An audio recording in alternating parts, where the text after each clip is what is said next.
Hello my YouTube family, कैसे हैं आप सब लोग। अच्छा, आज की जो वीडियो है ये मेरे हेयर केयर रूटीन के बारे में है।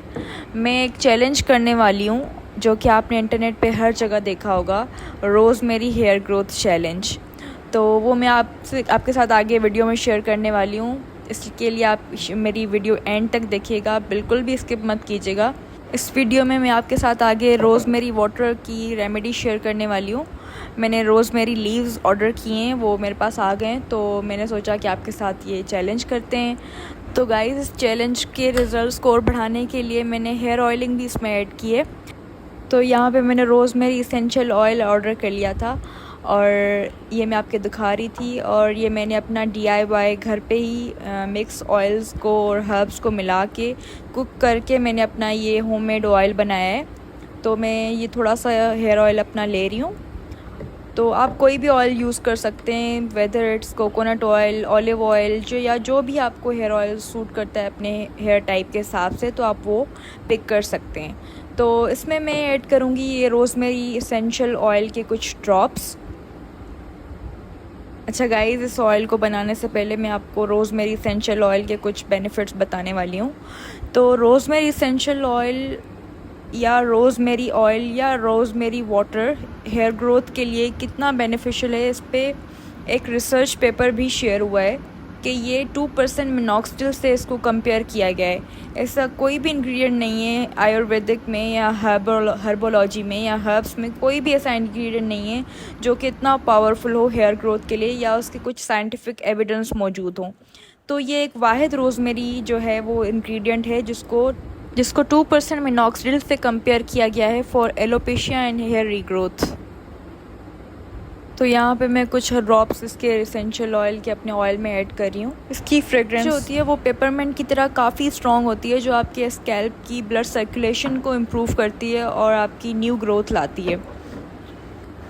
एसेंशियल ऑयल्स बेसिकली काफ़ी सारे लीव्स को मिला के उसमें से जो उसका प्योर एक्सट्रैक्ट होता है वो निकाला जाता है, तो उसमें सारी गुडनेस आपको मिल जाती है। तो आप किसी भी ऑयल में इसके ड्रॉप्स ऐड करके उसको स्कैल्प को मसाज करें, उससे आपकी ब्लड सर्कुलेशन इम्प्रूव होगी और ये आपको हेयर ग्रोथ बेनिफिट्स ज़रूर देंगे।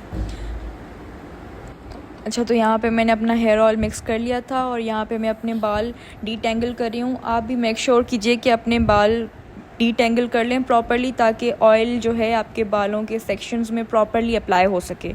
तो बस यहाँ पे मैं हेयर ऑयल ले रही थी और अपनी स्कैल्प पे लगा रही थी। अच्छा गाइज़, आपको मैं ऑयलिंग की एक टिप देती चलूँ कि आपको ऑयलिंग जो है अपने सिर्फ स्कैल्प में ही करनी होती है। मेनली आपकी जो भी हेयर ग्रोथ होती है, आपके जो भी हेयर के रिलेटेड प्रॉब्लम्स होते हैं, hair loss, alopecia, hair thinning, baldness या आपकी ग्रोथ नहीं होती, तो ये सारे जो प्रॉब्लम्स हैं वो आपके स्कैल्प से स्टार्ट होते हैं। की जो हेयर ग्रोथ होती है वो आपके फॉलिकल से ही स्टार्ट होती है। तो आपको ऑयलिंग भी अपने स्कैल्प में करनी है, आप अपने सर में करनी है। आपको नीचे वाले बाल जो हैं उनको ज़रूरत नहीं होती, उनको आप हल्का सा आखिर में थोड़ा सा बहुत कंडीशनिंग के लिए या उनको मॉइस्चर देने के लिए आप थोड़ा बहुत ऑयल लगा सकते हैं, लेकिन आपको जो मसाज करना होता है वो आपके अपने स्कैल्प में करना होता है। तो आप ऑयल लगा के उसको 5 से 10 मिनट अच्छी तरह से मसाज करें, ताकि आपकी जो भी आपने ऑयल या ट्रीटमेंट लगाया है तो वो आपके स्कैल्प में अच्छे से एब्जॉर्ब हो जाए। और दूसरी टिप मैं आपको ये दूंगी कि आप ऑयलिंग करके कभी भी ओवरनाइट नहीं सोएं या आप अपने ऑयल को ओवरनाइट नहीं छोड़ें, बिल्कुल भी नहीं छोड़ें, क्योंकि जो आपके फॉलिकल्स होते हैं उन तक ऑक्सीजन नहीं पहुंच सकती और जो है उन तक एयर नहीं पहुंच सकती और उन तक ब्लड सप्लाई भी आपकी नहीं रुक जाती है। वो इसलिए क्योंकि वो ऑयल हम इतना उसमें ड्रेंच कर देते हैं अपने बालों में कि वो आपके जो फॉलिकल्स होते हैं वो बिल्कुल क्लॉग हो जाते हैं।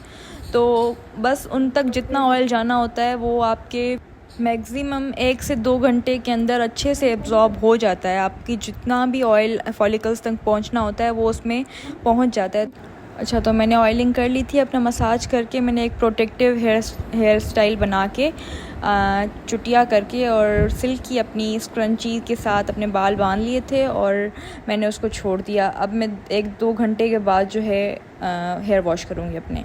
ओके, तो यहाँ पे मेरा पार्सल आया था जो मैं आपको बता रही थी कि रोज़मेरी वाटर के लिए मैंने रोज़मेरी लीव्स ऑर्डर किए हैं। तो यहाँ पे उनकी मैं अनबॉक्सिंग करने वाली हूँ। तो चलिए फिर अनबॉक्सिंग करते हैं इसकी।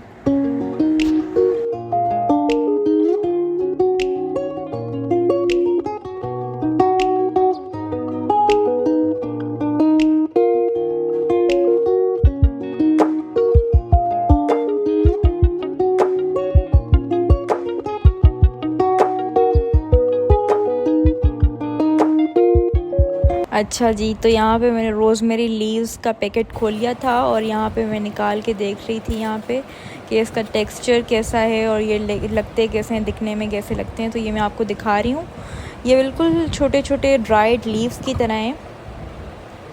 ये मोस्टली वेस्ट के लोग यूज़ करते हैं ज़्यादातर अपनी रेमेडीज़ में, अपनी हेयर ग्रोथ के लिए। तो ये बाहर से इंपोर्ट होके मोस्टली आते हैं। यहाँ पे पाकिस्तान में इतने इजीली भी इनके जो प्लांट्स हैं वो अवेलेबल नहीं होते फ्रेश, तो ये फिर इंपोर्ट होके बाहर से आते हैं ड्राइड फॉर्म में। तो यहाँ पे बस मैंने कुछ अपने हिसाब से ले लिए थे, अपने हेयर लेंथ के हिसाब से। अच्छा, तो गाइज़ यहाँ पे मैं रोज़ वाटर बनाने लगी हूँ। थोड़ा सा मैंने पानी ले लिया था ताकि मुझे इतना ज़्यादा रखना नहीं था, स्टोर नहीं करना था। तो मैंने बस एक वीक के हिसाब से या 3-4 दिन के हिसाब से बनाया है। तो मैं इसमें रोज़ मेरी लीव्स जो हैं वो ऐड कर रही हूँ। तो मैंने पानी बॉयल होने के लिए रख दिया था 15 to 20 मिनट्स के लिए। जब ये इसका पानी कम हो गया था और इसने कलर निकालना स्टार्ट किया तो मैंने फ्लेम ऑफ़ की और इसको जो है वो ठंडा होने के लिए रख दिया नॉर्मल टेम्परेचर पे। तो जब ये नॉर्मल टेम्परेचर पे आ गया तो मैंने इसको स्प्रे बॉटल में ट्रांसफ़र किया। ये मेरे पास स्प्रे बॉटल थी एक, तो यहाँ पे मैं इसमें स्प्रे बॉटल में ट्रांसफ़र कर रही हूँ। आप स्ट्रेन भी कर सकते हैं, लेकिन मेरे लीव्स काफ़ी उसमें नीचे आ गए थे तो मैंने बस बाहर से ही ऊपर ऊपर से इसको स्ट्रेन कर लिया।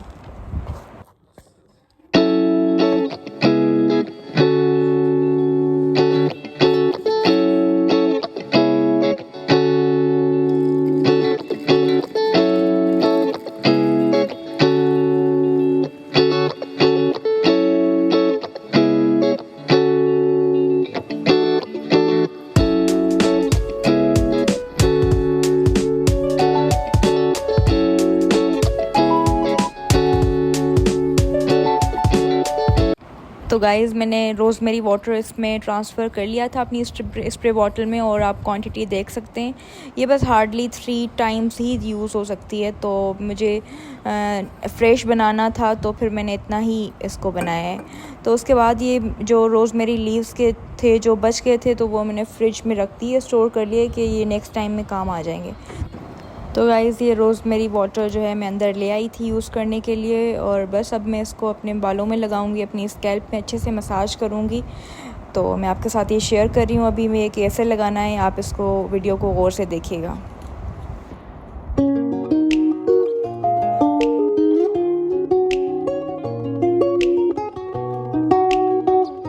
So welcome back guys. यहाँ पे मैं शॉवर लेके अपने बालों को अच्छे से मैंने वॉश किया शैम्पू के साथ, और सारा जो भी मैंने ऑयल लगाया था उसको क्लीन किया, और उसके बाद कंडीशनिंग वगैरह करके यहाँ पे मैं आ गई थी।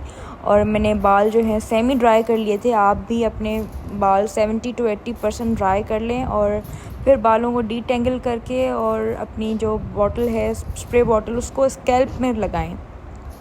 आपको ये सिर्फ आपको स्कैल्प में लगानी है, आपको नीचे बालों पे नहीं लगानी।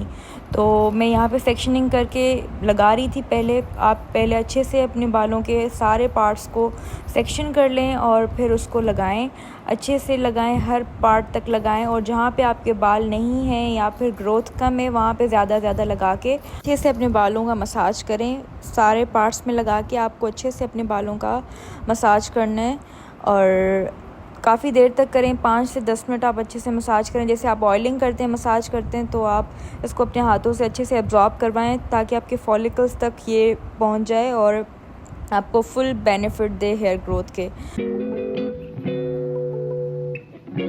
आप अपने हाथों से भी मसाज कर सकते हैं, और आप हेड मसाजर या फिर स्क्रबर भी यूज़ कर सकते हैं। वो क्या करता है कि वो कोई भी प्रोडक्ट जो भी आप लगाते हैं वो आपके फॉलिकल्स तक अंदर तक पहुंचा देता है। बस मैंने यहाँ पे अच्छे से मसाज करके अपने बालों को ड्राई होने के लिए छोड़ दिया था 10-15 मिनट तक, और उसके बाद उस हेयर स्टाइल करके आप अपने सो जाना है। तो यहाँ पे मैं आपको कुछ हेयर टिप्स दूँगी कि टिप 1 ये है कि आपको कोशिश करनी है कि आप सिल्क की स्क्रंचीज़ यूज़ करें, क्योंकि सिल्क की स्क्रंचीज़ जो होती हैं वो आपके बालों में कम से कम फ्रिक्शन पैदा करती हैं। और आपको जो कॉम्ब यूज़ करनी है वो आपको वुडन कॉम्ब यूज़ करनी है। उससे भी ये फ़ायदा होता है कि आपके जो बाल हैं वो इजीली डिटेंगल हो जाते हैं और आपके बालों में फ्रिक्शन कम आता है, वो आपके बाल जो हैं वो टूटते कम हैं। आम कॉम्ब्स जो भी होती हैं, दूसरी कॉम्ब्स आप जो भी यूज़ करते हैं, तो उससे आपके बाल टूटते हैं। इन कॉम्ब का ये फ़ायदा है कि आपके बाल जो हैं वो सिल्की रहते हैं। और तीसरी टिप ये है कि आपको सोने के लिए सिल्क के पिलोज़ यूज़ करने, अगेन वो भी आपके फ्रिक्शन को कम करता है और बालों को स्मूथ रखता है। उसके अलावा जो मैं आपको टिप दूँगी कि आप सल्फ़ेट फ्री शैम्पूज़ की तरफ जाएँ। आप अगर सल्फ़ेट वाले शैम्पू यूज़ कर रहे हैं तो उनको छोड़ दें। मैंने पर्सनली भी इतने सालों से सल्फ़ेट वाले शैम्पू यूज़ करके अपने बालों की जो कंडीशन है वो बहुत बुरी कर ली है। 1-1.5 साल से जो है सल्फ़ेट फ्री शैम्पूज़ यूज़ कर रही हूँ, तो उससे मेरे बालों का ब्रेकेज भी कम हुआ है, मेरा हेयर लॉस भी कम हुआ है और मेरे बालों की डेंसिटी भी मुझे ज़्यादा फ़ील होती है। उसके अलावा मैं सीरम्स यूज़ करती हूँ। आप बालों में कंडीशनर और सीरम मस्ट अप्लाई करें, उनको स्किप मत करें। आप जब भी शैम्पू कर लें तो उसके बाद अपने टॉवल ड्राई करके आपको कंडीशनर यूज़ करना है। आई होप कि आप सबको मेरी ये वीडियो अच्छी लगी होगी। आप भी ये हेयर ग्रोथ चैलेंज ज़रूर ट्राई कीजिएगा और मुझे फ़ीडबैक दीजिएगा कि आपको कैसे रिज़ल्ट्स मिलते हैं।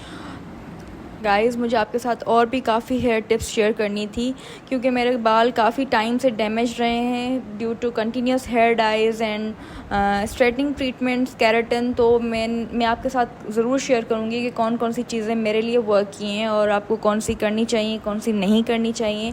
Being on YouTube for many years मैंने ख़ुद अपने बालों पे एक्सपेरिमेंट्स किए हैं। मुझे पता है कि लोग व्यूज़ के लिए कौन कौन से प्रोडक्ट्स रिकमेंड करते हैं जो कि हमारे लिए बहुत हार्मफुल होते हैं। आपके साथ अपना ऑथेंटिक कंटेंट ही शेयर करूँगी और जेन्युइन एडवाइस आपको दूँगी। Thank you for watching. Please subscribe to my channel once again.